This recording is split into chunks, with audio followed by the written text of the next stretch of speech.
Om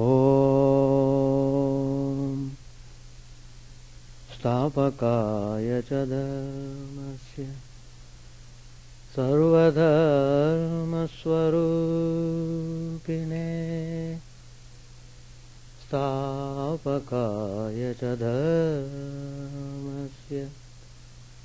sarvadharmasvarupine Avatara Varishtaya Ramakrishna Te Namah Asato Ma Sadgamaya Tamaso Ma Jyotirgamaya Mrityormamritangamaya Om Shanti Shanti Shanti. Let us bow down to Sri Ramakrishna, the embodiment of all religions, the Supreme God Incarnate. Let us pray to Him to lead us from the unreal to the real, to lead us from the darkness of ignorance to the light of knowledge, to lead us from death to immortality. Today's topic, magnificent ideas of the Upanishads. We are really very fortunate that we have access to the study of these Upanishads. After the advent of Sri Ramakrishna and Swami Vivekananda, the whole literature, the Upanishads, have been given to the whole humanity. Swami Vivekananda was the starting point to declare the sublime teachings of the Vedanta at the Parliament of Religions.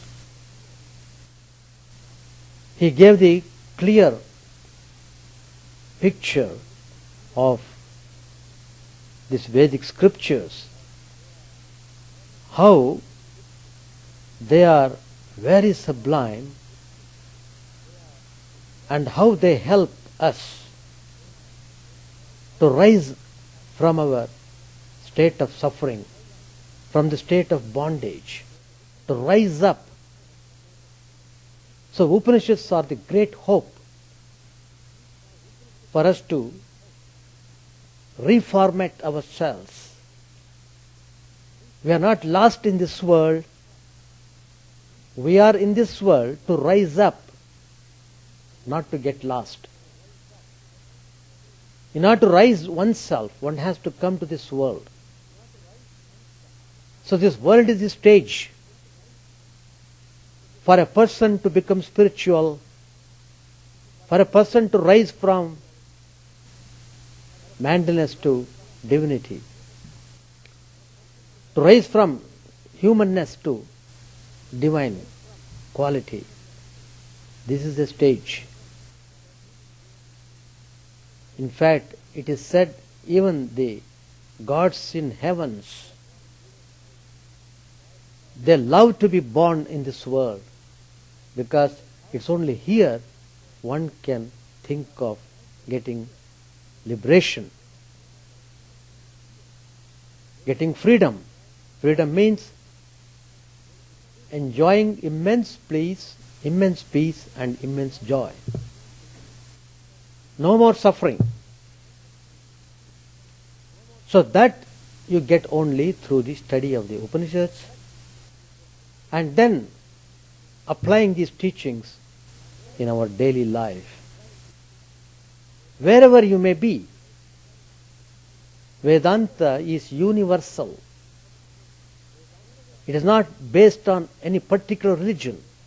In fact, Vedanta is not religion at all. It is simply message of the principles, the universal principles. Anybody in any country can follow them. So, that is why Vedanta is compared to the ocean.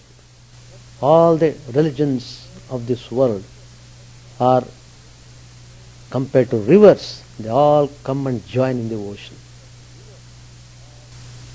Vedanta is the source of all religions. Vedanta is the source of all religions. That source has been recognized in the Vedic scriptures. These ideas were directly experienced by the rishis through their intense practices, austerities and meditation. So, we don't have to lose hope. We don't have to suffer if we come to know about these Upanishads. Everything is reasoned out.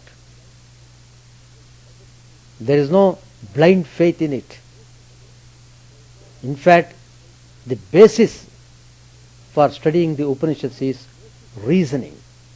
You must be thorough in reasoning. We want people who reason out. Reason properly. That's the meaning. So, they have found out the cause of our suffering in spite of all wealth and material prosperity. Why we suffer? Simply because of ignorance. In one word they explained the whole thing. Ignorance is the cause of suffering. Get rid of the ignorance. Solution is simple. There is no point in simply crying, oh, there is so much of darkness, what can I do? Simply bring the light. Darkness simply will vanish. So, the darkness of ignorance is dispelled by the light of knowledge. Tamaso ma jyotirgamaya. That's the beauty of this Upanishads. It clearly says that dispel the darkness of ignorance by the light of knowledge. So, Upanishads deal with this light of knowledge. Here is the light. The spiritual light of the Upanishads dissipates the darkness of ignorance.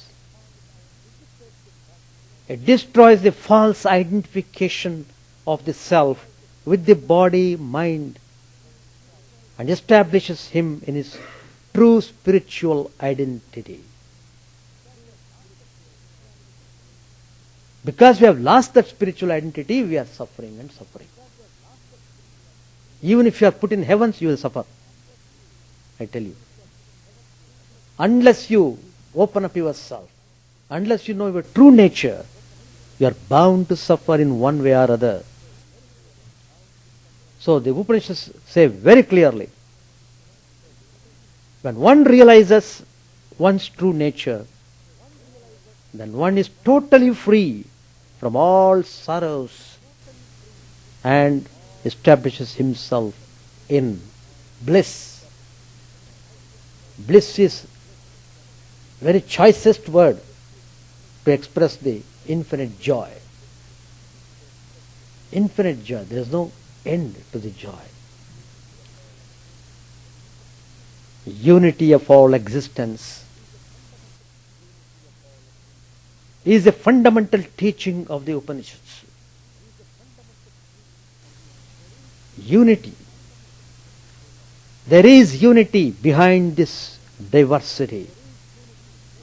Swami Vivekananda has chosen to speak on this subject, unity and diversity. Please read it in Complete Works of Vivekananda. Excellent talk. If a person reads that lecture, he may be Christian, he may be anybody, he loves to be practicing Vedanta. He loves to be in Vedanta. He wants to adopt that concept of Vedanta. So, in accepting Vedanta, you are not losing your religion. Please note that. If you are a Christian, you won't become non-Christian by practicing Vedanta. On the other hand, you become true Christian. A Hindu practicing Vedanta becomes true Hindu, not simply dogmatic or fanatical Hindu. So, this truth has been given out. It has been lived upon and shown to the world that it can be practiced by anybody in this universe. What is needed is sincerity. Are you sincere? Have you set your goal properly? Are you eager to realize the truth? Simply talking and swimming on the surface will not help you at all. You have to take up with all seriousness and earnestness. Then everything comes out. So, unity behind this university, that unity has been identified, has been recognized by the Mahatmas, by the persons practicing spirituality, by those who have realized the truth. They have found that unity is none other than Satchidananda Brahman.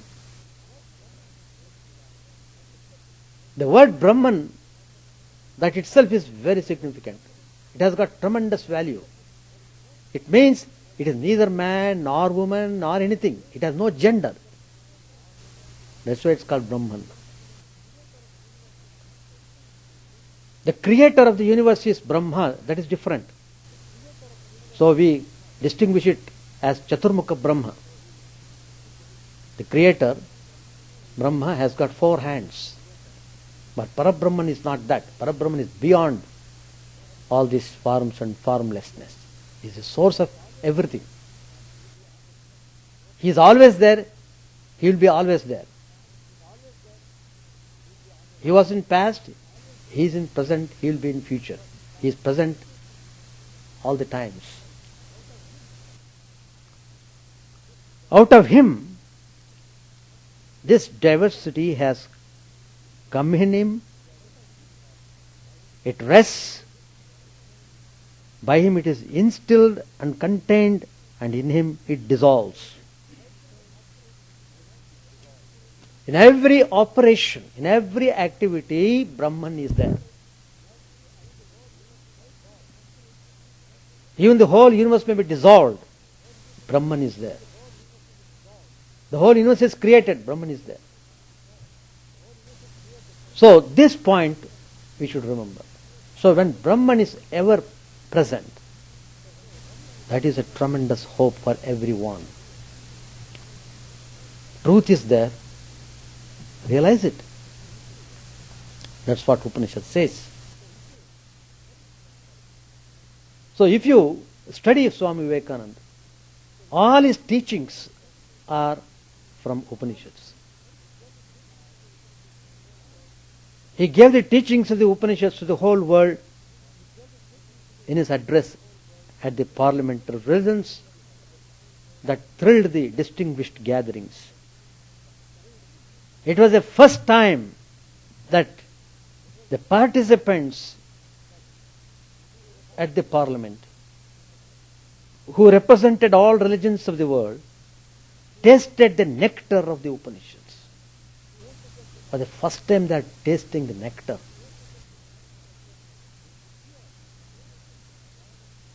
It is here Swami Vivekananda proclaimed the famous passage taken from Shvetashvara Upanishad,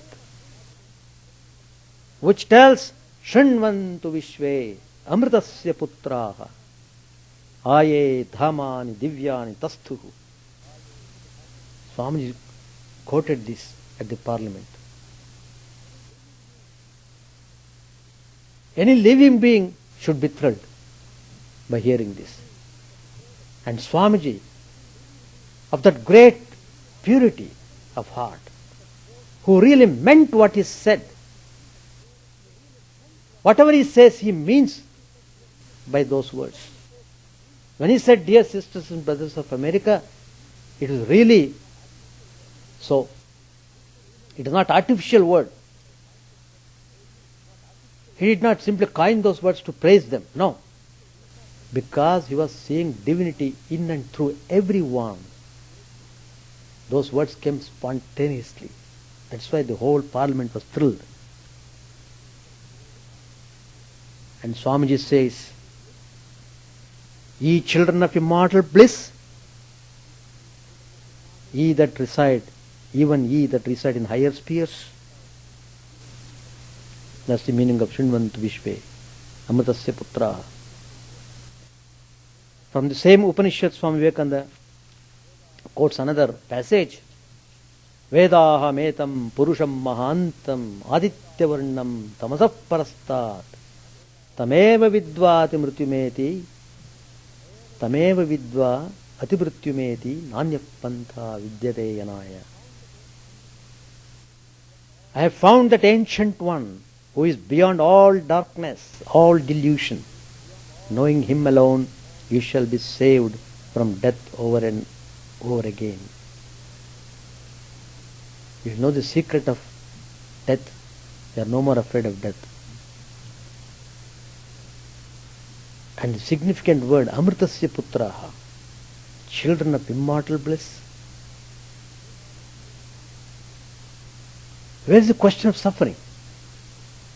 We are all the children of God, the sharers of immortal bliss, holy and perfect beings.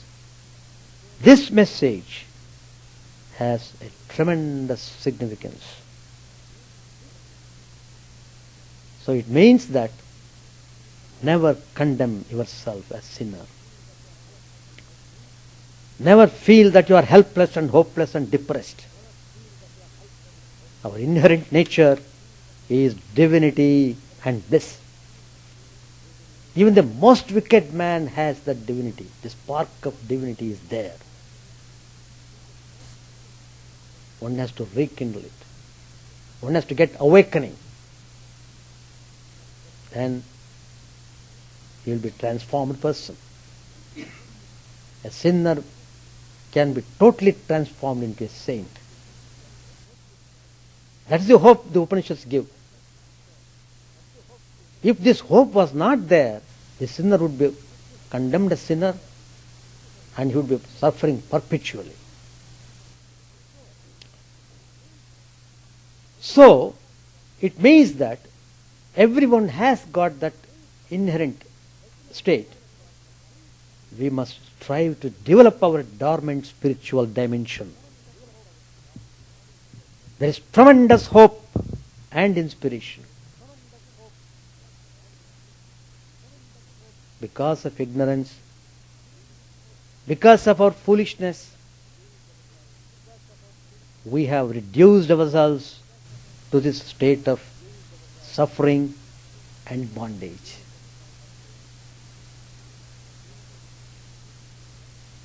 Another passage, everyone, how you can find gems in the Upanishads. Gems. Each one is shining brilliantly. Here it says, Bhayadasya dagnis tapati, bhayat tapati suryaha, bhayad indrascha vayuscha, mrityudhavati panchamaha. Here the passage tells, from fear of him, him means the Parabrahman, the Supreme Lord, the source of everything. From fear of him, the fire burns, the sun shines, Indra runs, air and death run. This verse tells us in a picturesque way how the activities of the universe are regulated by the Supreme Lord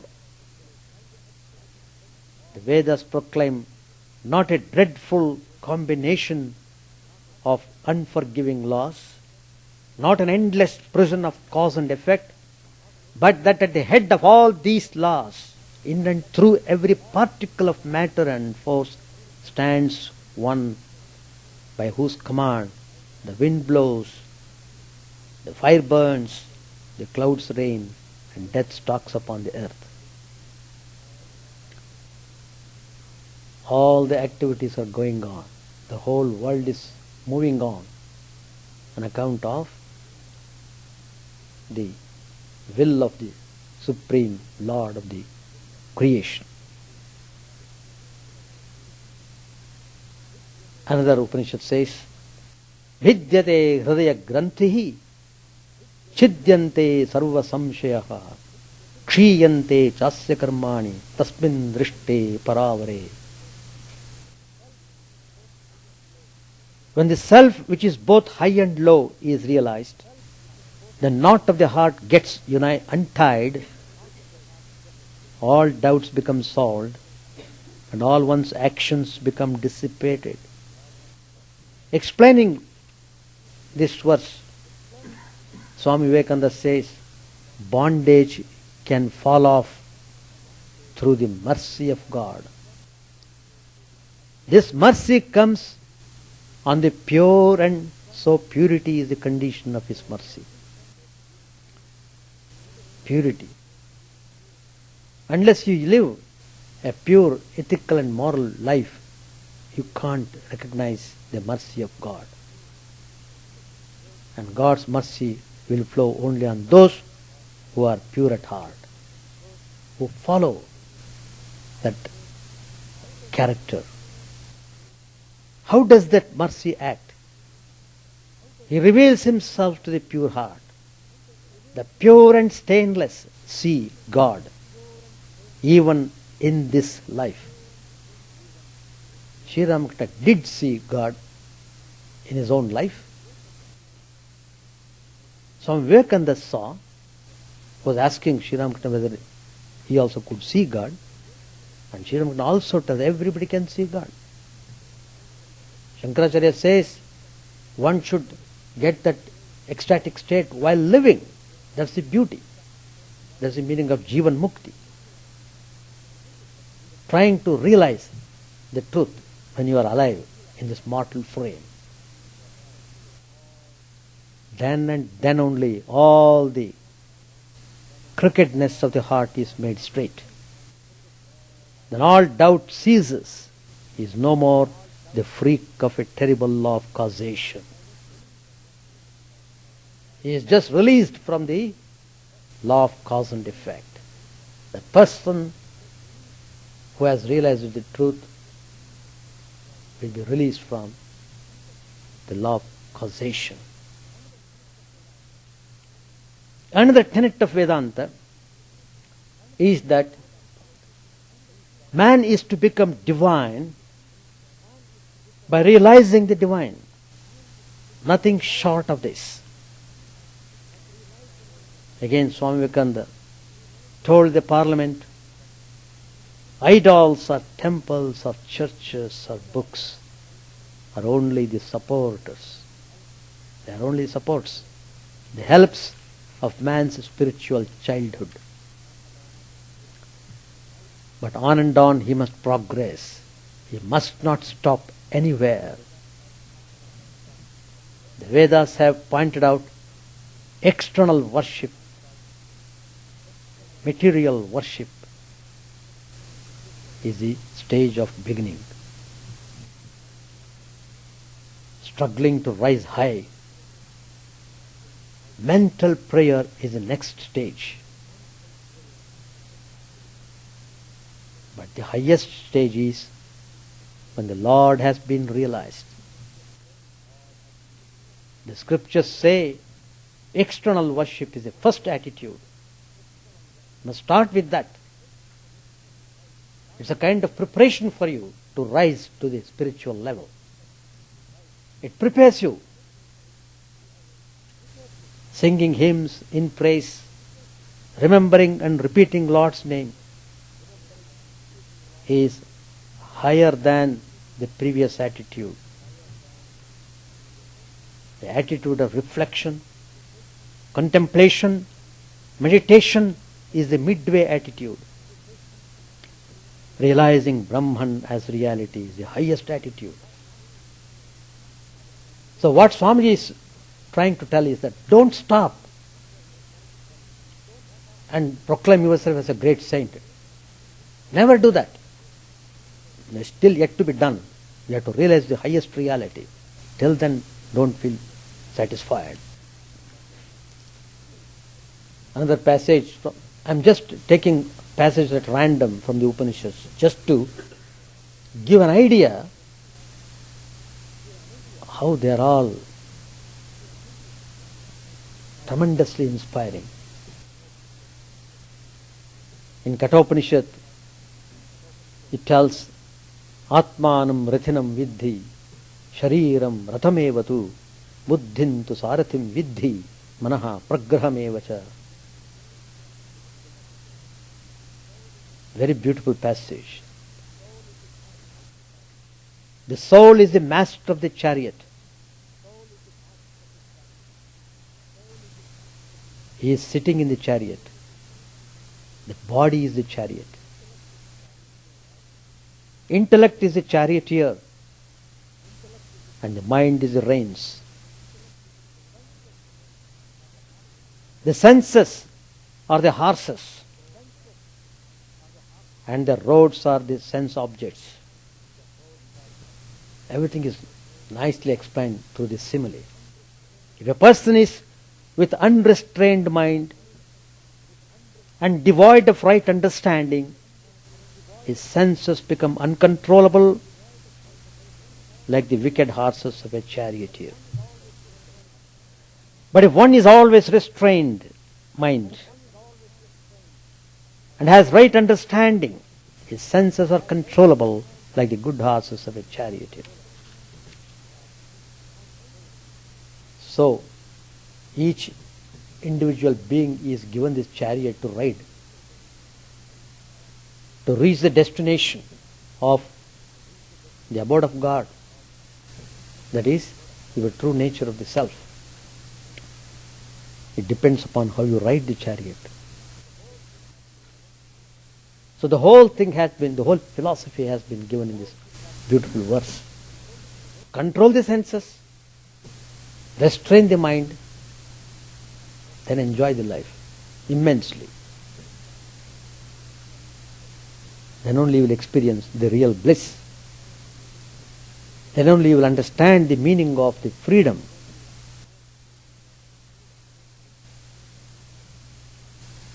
In another Upanishad it says, that thou art, tat tvamasi. They are all famous statements. That thou art.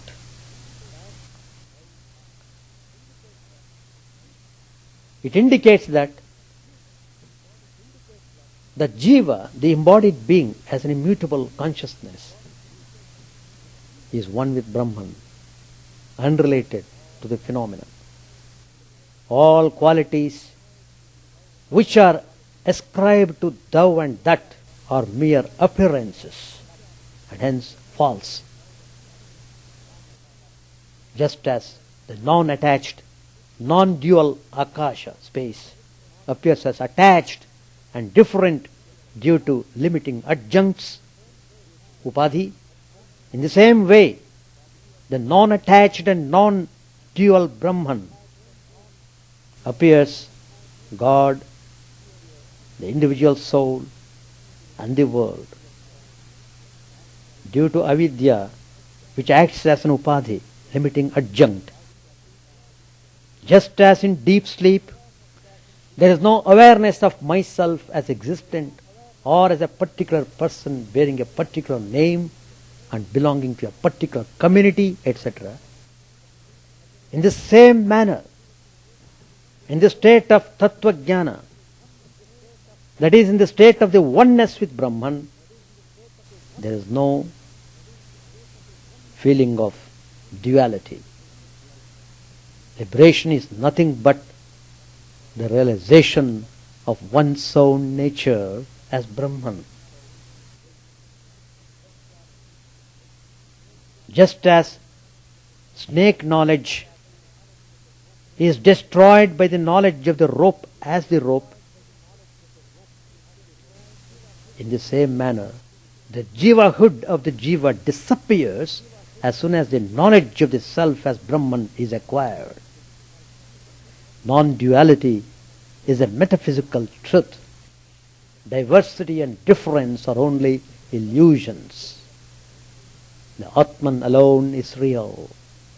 There is nothing behind the soul, beyond the soul, inside the soul or outside the soul. The non-dual Brahman is to be realized by Shravan, Manan and Nididhyasana. Shravan is not merely hearing about the truth from the preceptor. It also implies ascertainment of the fact that the Shruti establishes the one Brahman without the second. Manana reflection refers to rational thinking on Brahman already heard about from the preceptor, or removal of all doubt by rational argumentations.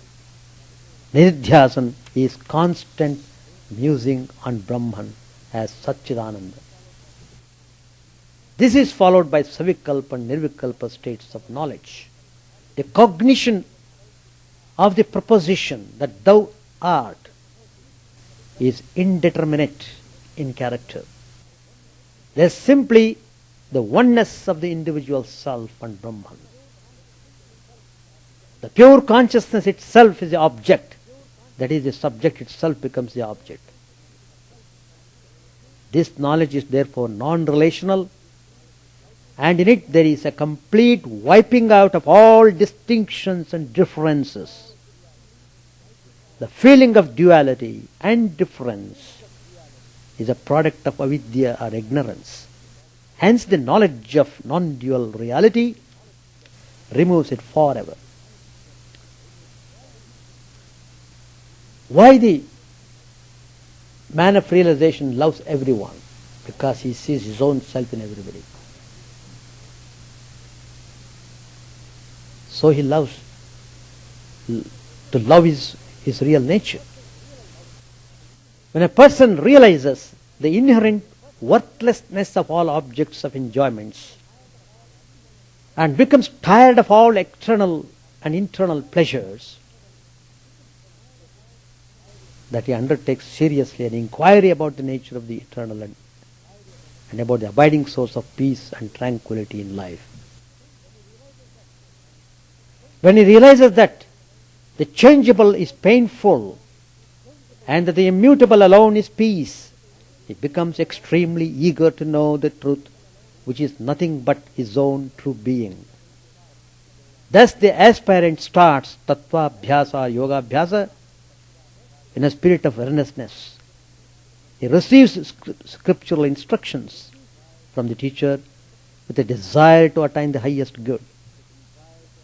He then reflects on what he has learnt rationally and critically. This is followed by meditation or contemplation on the nature of truth, which is his own self. There is a very interesting episode in Brihadaranyaka Upanishad. Yajnavalkya Maharshi, a great saint, man of realization, who realized Brahman. He was a family man. But it did not matter. He realized the truth and he was immensely enjoying the glory of it. You know, everybody gets old. Nobody is free from old age. It's a stage everyone will have to pass through. So Yajnavalkya Maharshi thought he was getting old, and so he wanted to spend whole time in contemplation and meditation, in dwelling upon the highest reality. He didn't want any more involvement or entanglement in any of the activities. That means he was making preparations for his final departure from this world. He knew he will have to give up this body after some time. So he was preparing, he was packing up bag and baggage, everything ready to go. So he had performed all the duties according to the family life. And then he called his wife, Maitreyi. He called her and said, "Look, I want to devote whole time on spiritual ideas. I don't want to turn back anymore towards any other things." So he is suggesting her that he would go to a forest or some secluded place where he would devote his time. So he is offering her, he would be giving her share of property. In those days, the kings and many people would give so many cattle or land for the people who are practicing spirituality, so that they are not bothered about their livelihood. Anyway, Maharshi is offering this to his wife. When Yajnavalkya was telling that he would share, that he would give up his property, she asked him as to what extent wealth was a means to the attainment of Brahman. Maharshi immediately replied, "Well, wealth could not purchase Brahman. Brahman is not like wealth, a commodity to be bought and sold." Then Maitreyi said, "My lord, then what shall I do with wealth if it will not give me immortality?" She was also well educated. She was very sensible. All through her life she was living with Maharshi, so you can imagine how she was totally purified in her heart. And when the Maharshi was telling the truth, immediately she was telling, "I don't care for this wealth if it does not help in my realization. Please instruct me in the knowledge of that by which one attains immortality. Instead of offering the wealth to me, instruct me in spiritual ideas." And now Yajnavalkya has to do that. He has to accept his wife as his disciple now. She realized that all earthly things are transitory. She was determined to know the way out of it. And you know, Maharshi lived with her for a long time, for many years. So he was perfectly convinced of her spirit of her detachment. When she said she needs to be instructed, Maharshi accepted it.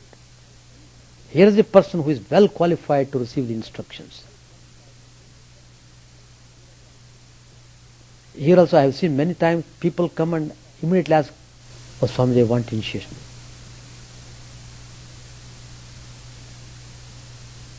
But are they really serious? Do they really want instruction? Are they ready to sacrifice part of their time for spiritual sadhanas? Well,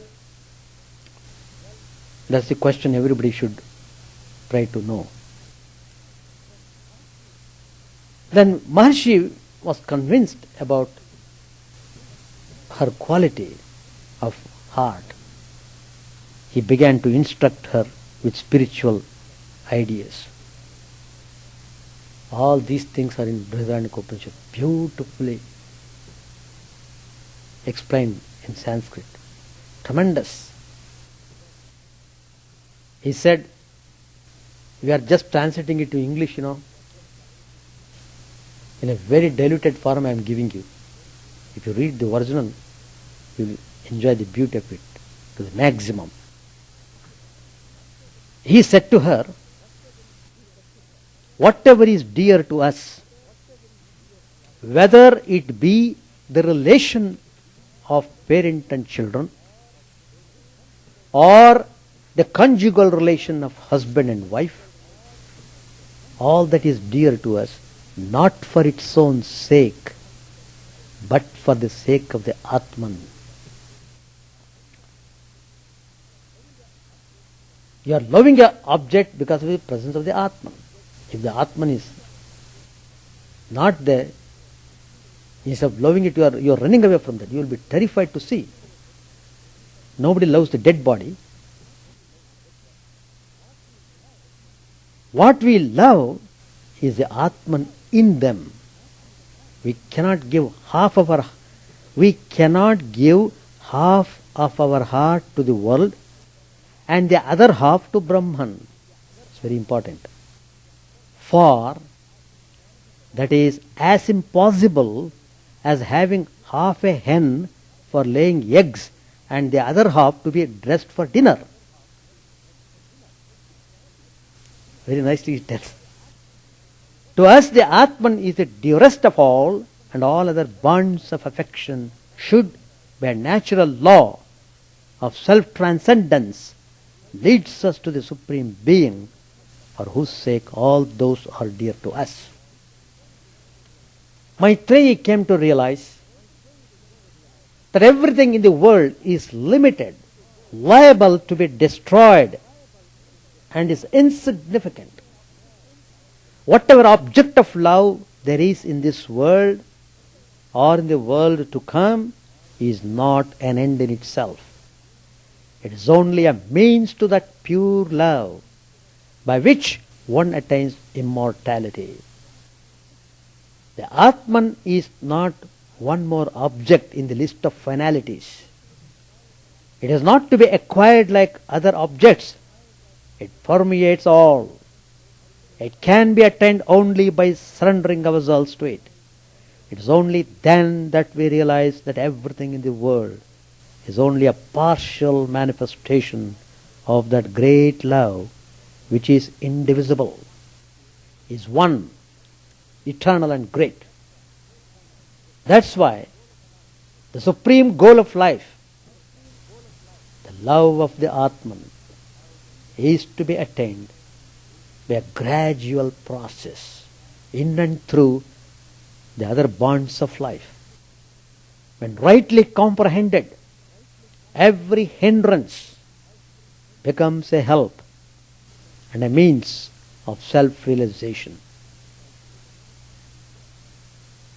Maharshi said to her further, the self is not elsewhere. It is our own inmost nature. We are truly ourselves when we realize this self. In response to Maitreyi's question as to how she can convert every hindrance into a help, Maharshi said, the senses are in the nature of a hindrance only so long as they are not directed inward towards the Atman. The eye cannot choose but see, and the ear cannot choose but hear. Similarly with the mind. Make the senses calm. Make the mind almost a blank. Do not think of anything in particular, and then you will hear in your heart the voice of the Infinite. If you find it to be too hard a path, let the ear hear of the Atman. Let the eye see that all this is the manifestation of the Atman, and let the mind meditate uninterruptedly on the nature of the Atman. In this way, the scattered faculties are all coordinated and directed towards the Atman. That's the way. That will to you that the knowledge of the Atman is superior to all else. The Atman is all in all. Even the Devas and the various worlds which they inhabit are only partial manifestations of the Atman.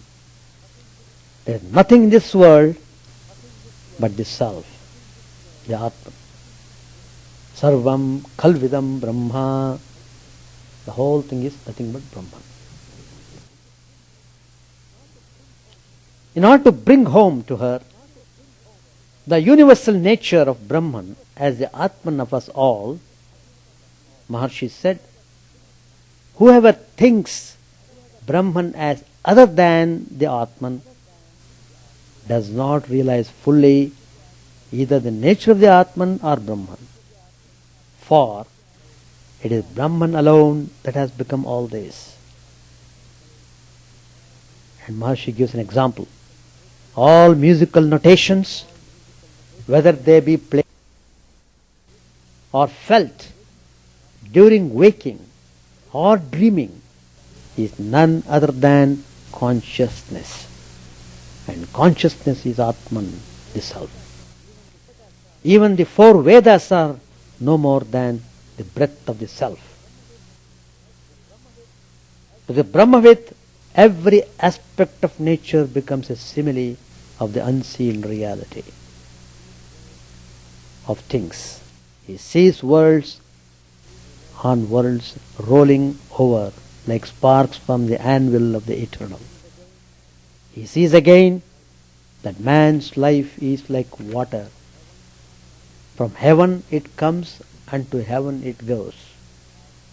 And like the vast ocean which has only one taste, the taste of salt, the whole world has only one flavor, the flavor of Brahman. It's only as long as we are ignorant of Brahman that the physical basis of life appears to be real. As soon as the consciousness of Brahman dawns, one realizes that the Brahman who is in all is the Atman of us all. One also realizes that there is nothing else. So, Swami Vivekananda dealt with this Upanishads, which was not known to majority of the people. It was just hidden, as it were, with a certain class of people. But now Swamiji came. He gave that out. He scattered the seeds of Vedanta all over the globe. Let me scatter everywhere. People who are sincere, who are earnest, they will take up and let them become blessed. With that idea is sprinkled the message of Upanishads all over the world.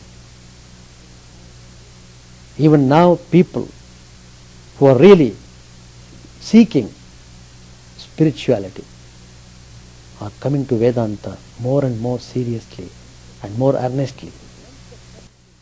Once they come into this Vedantic way, all frustration is gone. Because Vedanta gives you the hope. The worst man can become the best saint. The worst man can become the best saint. So, if at all any hope, we can find that hope in Vedanta.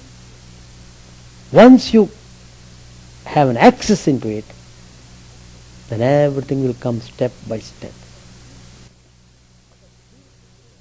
But that zeal should be there. Whatever zeal we have got, it has been drained out in useless things. We are applying this zeal for worldly achievements as if they are permanent. No. When all the zeal is gone, when health is gone, when everything is gone, you want to practice Vedanta. What a foolishness it is. What a foolishness. So, anyway, it doesn't mean that those who are old, at least in old age, they have opened their eyes. Well, I should say, very good. It is too early for the next life. Anyway, they have opened the eyes. That's good. That will pave the way for the future life. But what is needed is earnestness. Are you really earnest? Then everything will come to you. Sri Ramakrishna tells, in the initial stage, you require teachers, guidance, help, all these things. When you keep practicing it, you will understand, you will realize that your own mind becomes your guru. You don't have to run here and there at all. Running stops. That's the indication of your spiritual progress. Why do you run? Today I am going to this lane, and next day I am going to another lane. You have to keep on running lane after lanes like that if you keep running like that. Stop running. Hold on to one path. Hold on to one ideal. Hold on to one idea. Just jump into it, practice it and get it. Till then don't get rest. That's what Swamiji says. That's the meaning of his famous passage which Swami Vivekananda many times he would quote. Again taken from the Upanishad. Uttishtata jagrata prapya varanya bodhata. Rise, awake and stop not till the goal is reached. Stop not, he says. Never stop. Even if you stumble, rise up. Never lose your spirit. So, the progress of spirituality depends upon the purity of your mind. The purity of the mind depends upon your activities in the world. How you conduct yourself from day morning, from early morning to night. That conducts your purity level. You can measure your own purity level with your own self. So, you must become qualified like Maitreyi. He was ready to discard all the wealth offered by Yajnavalkya. I don't care for this wealth. If it is not helping me to realize God, why do I care for this? So, that kind of zeal must be there. That kind of determination, strong determination to realize the truth. And then application. Apply it. Take the ideas, apply it. And then you will get it. Certainly you will get it. So, you have to be very strong, then only you will get the realization of the Atma. Again the Upanishad says, Nayam Atma Balahinena Labhyaha. This Atman cannot be realized by one who is weakling. You are disqualified. If you are weak, you are disqualified. Become strong. That's why Swami Vivekananda said, play the football. Develop your strength, physical strength, then you will understand Bhagavad Gita better. Unless you become physically strong, how can you become mentally strong? If you are always sick, mind is always sitting on the sickness. You are always depressed, you are always on the low spirit. You can't think, you can't do anything. Always depending upon somebody. Miserable. So, you are born healthy, but you are not maintaining that state of health because of your wrong habits and wrong actions. So, what is most important You have to give importance at every stage from the beginning. As I referred in my talk, spiritual childhood. You are still you are still passing through spiritual childhood. You need to take lot of care in order to really go onward in your spiritual path. First of all, your spiritual path must be properly chosen. Everything is very clear. Everything is very clear. So, Sri Ramakrishna wanted this purest of spirituality must be given to the whole humanity. That's why he stopped him. Sri Ramakrishna stopped Vivekananda from getting into Nirvikalpa Samadhi. He said, no. You have to go and spread the message of Vedanta to the humanity. Nirvikalpa Samadhi is at your hands. Anytime it will come. Share it with others. Let others also feel at least a glimpse of that ecstasy, that glimpse of spirituality at least. Give them.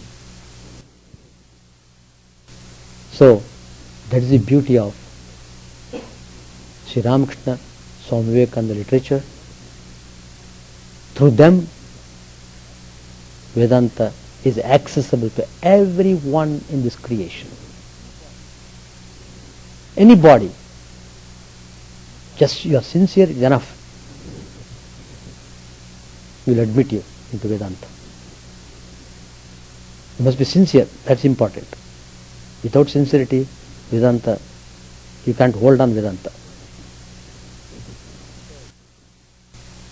So, let us try to meditate on these noble ideas of the Upanishads, and tremendous ideas are there.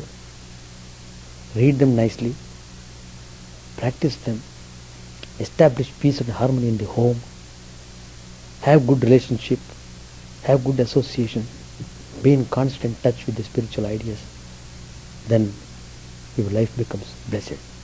With these words, I conclude my talk. Thank you very much. Another very important announcement. Vedanta in the third millennium, very historic event we are celebrating in the month of June. Very historic program we are having in Ganges, Holland, Michigan. We will be just giving out these Vedantic ideas more prominently, its ideas, its application, and how best we can spread this message of Vedanta. Spreading the message of Vedanta means giving the hope to the people, means rising them up. So spirituality is the hope. So in Ganges, we have got a retreat center there. So please make your reservations so that you may all attend that program. I will be always telling, wherever I announce this, I will be telling that if you miss this program, you will have to wait for another 1,000 years.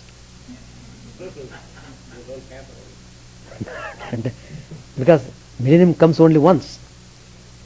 If you miss this third millennium, you have to go to fourth millennium. So don't miss this and make use of this conference. I am sure each one of you will really enjoy it immensely, and that will be in your memory throughout your life, I tell you. Om Sahana Bhavatu Sahanau Bhunaktu Sahaviryam Karavavahai Tejasvinavadhitamastu ma vidvishavahai. Om Shanti Shanti Shanti. Hari Om Tat Sat. May the Divine Lord protect us. May He nourish us.